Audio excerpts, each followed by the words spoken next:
नमस्कार, मैं हूं विशाल यादव। जब एक अपराधी सरकारी नौकरी नहीं कर सकता तो एक अपराधी चुनाव कैसे लड़ सकता है? एक अपराधी नेता कैसे बन सकता है? एक अपराधी संसद में कैसे बैठ सकता है? दोस्तों, हम सभी को मालूम है कि अपराधियों का ही बोलबाला है। अपराधी विधायक और सांसद बने बैठे हैं, लेकिन आज सुप्रीम कोर्ट ने मोदी सरकार और चुनाव आयोग को नोटिस थमा करके कहीं न कहीं इतिहास रच दिया है। आज सुप्रीम कोर्ट भी यही चाहता है कि जो अपराधी, दोषी विधायक और सांसद बने बैठे हैं, इन सभी को उठाकर जेल में डाला जाए और जो सच्चे ईमानदार लोग जेल में बैठे हैं उन सभी को बाहर निकाला जाए। दोस्तों, हम सभी को मालूम है कि राजनीति में सब कुछ माफ कर दिया जाता है। आप कितने बड़े बड़े अपराध कर दीजिए, लेकिन अगर आप सांसद और विधायक हैं, अगर आप संसद में बैठते हैं तो आपके लिए सब कुछ माफ कर दिया जाता है। लेकिन अब सुप्रीम कोर्ट भयंकर गुस्से में आ गया है।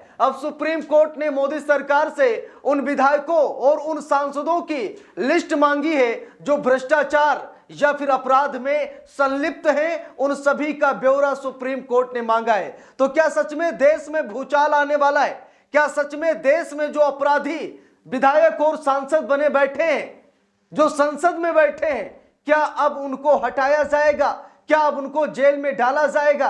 दोस्तों, बहुत बड़ी खबर सामने आ गई है और आप सभी लोगों को यह खबर जरूर देखनी चाहिए और इस खबर का समर्थन भी करना चाहिए। जरा देखिए, खबर में लिखा है, अपराधी सरकारी नौकरी नहीं कर सकता तो दोषी नेता चुनाव कैसे लड़ सकता है? सुप्रीम कोर्ट ने केंद्र सरकार से यह जवाब मांगा है। सुप्रीम कोर्ट ने चुनाव आयोग से यह जवाब मांगा है कि जब एक अपराधी सरकारी नौकरी नहीं कर सकता तो एक अपराधी नेता कैसे बन सकता है? दोस्तों, अभी मैं आप सभी लोगों को लिस्ट दिखाता हूं।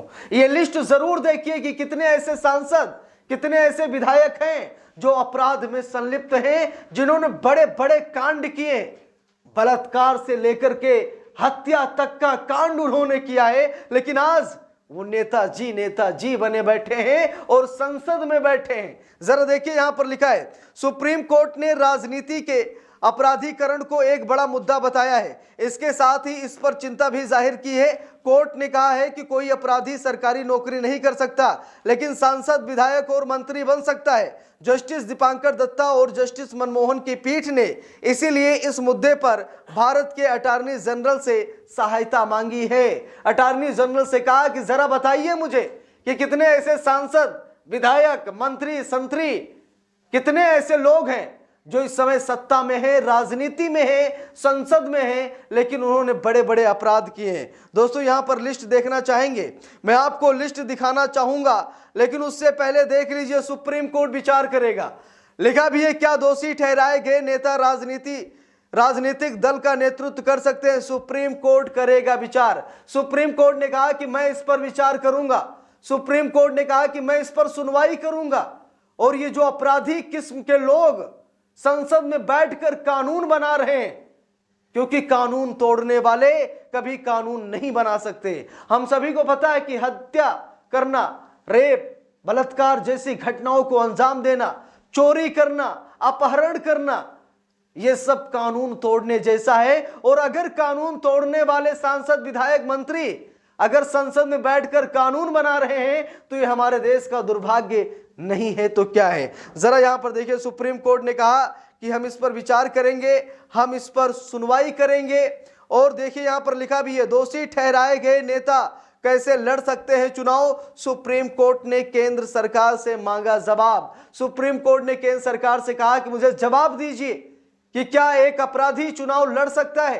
क्या एक अपराधी संसद में बैठकर, जिसने अपराध के दम पर कानून को रौंद दिया हो, जिसने कानून को तोड़ा है, क्या वो कानून संसद में बैठकर बना सकता है? सुप्रीम कोर्ट ने मोदी सरकार से यह सवाल पूछा है। जरा यहां पर देखिए, मैं आप लोगों को एक लंबी चौड़ी लिस्ट दिखा रहा हूं। दैनिक भास्कर की रिपोर्ट है, लिखा है, देश के 45% विधायकों पर क्रिमिनल केस, 1205 पर गंभीर आरोप। सबसे ज्यादा आंध्र प्रदेश के 79% एमएलए दागी, सबसे कम सिक्किम के। देख लीजिए, दैनिक भास्कर की रिपोर्ट क्या कह रही है कि देश में 45% विधायक जिन पर क्रिमिनल केस दर्ज है। जरा सोचिए, 45% विधायक 100% में से 45%, यानी कि आधे तो क्रिमिनल बने बैठे हैं, आधे तो क्रिमिनल हैं। देखिए लिखा है 1205 ऐसे हैं जिन पर गंभीर आरोप हैं, अगर उन्हें आज जेल में डाला जाए तो उन्हें उम्र कैद हो सकती है या फिर कुछ सालों की जेल हो सकती है, लेकिन वो विधायक जी बने बैठे हैं, इसीलिए उनके साथ कुछ नहीं हो रहा है। जरा यहां पर देखिए दोस्तों, आंध्र प्रदेश 2024 का आंकड़ा है 174 विधायक, जिसमें से 138 विधायकों पर केस दर्ज है। जरा देखिए, आंध्र प्रदेश में 174 विधायकों में से 138 पर केस दर्ज है, यानी कि परसेंटेज 79% विधायक क्रिमिनल केस में है। केरल का देख लीजिए 2021 का आंकड़ा 134 विधायक, जिसमें से 93 पर केस दर्ज है। तेलंगाना 119 विधायक, जिसमें से 82 पर केस दर्ज है। बिहार में 241, 158 पर केस दर्ज है। महाराष्ट्र में 286, 187 पर केस दर्ज है। तमिलनाडु में 224, 132 पर केस दर्ज है। ओडिशा में 147, 85 पर केस दर्ज है।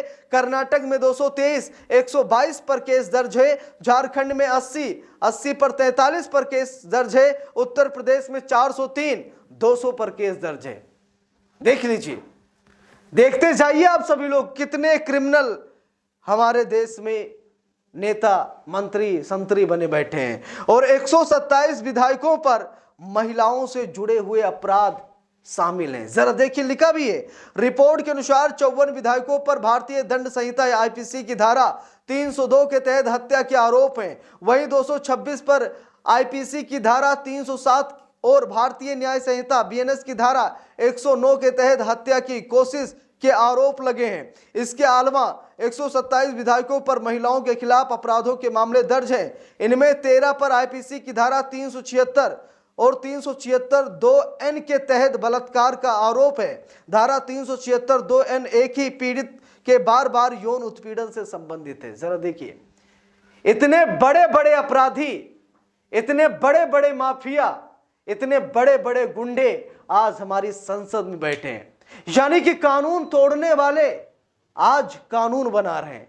सुप्रीम कोर्ट इससे नाराज है। सुप्रीम कोर्ट ने मोदी सरकार से जवाब मांगा है कि जरा बताइए कि कितने ऐसे सांसद, विधायक हैं जिन पर क्रिमिनल केस दर्ज है, क्योंकि ये आंकड़ा 2021 का है, 22 का, 23 का, 24 का है, लेकिन ताजे आंकड़े मांगे जा रहे हैं कि जरा ताजे आंकड़े बताइए। और हम सभी को मालूम है, अगर सुप्रीम कोर्ट ने इस पर एक्शन लिया, अगर सुप्रीम कोर्ट ने इन क्रिमिनल सांसद, विधायक, मंत्री, संतरी पर एक्शन लिया, तो पूरी की पूरी पार्टियां साफ हो जाएंगी। क्योंकि आजकल चुनाव गुंडे, बदमाश, मवाली, हत्यारे, लुटेरे, इन सभी के दम पर लड़ा जा रहा है। कई ऐसे नेता हम सभी लोगों ने देखा जो जेल जाने वाले थे, लेकिन वो वॉशिंग मशीन में धुल दिए जाते हैं, उन्हें पार्टी में शामिल किया जाता है और उनके सारे अपराध क्षमा कर दिए जाते हैं। तो सुप्रीम कोर्ट के इस आदेश पर आप सभी लोगों की क्या राय है, कमेंट करके जरूर बताइएगा। वीडियो को लाइक, शेयर, अगर चैनल पर नए हैं सब्सक्राइब करके सपोर्ट कीजिएगा। मिलते हैं दूसरी वीडियो में, तब तक के लिए बहुत बहुत धन्यवाद।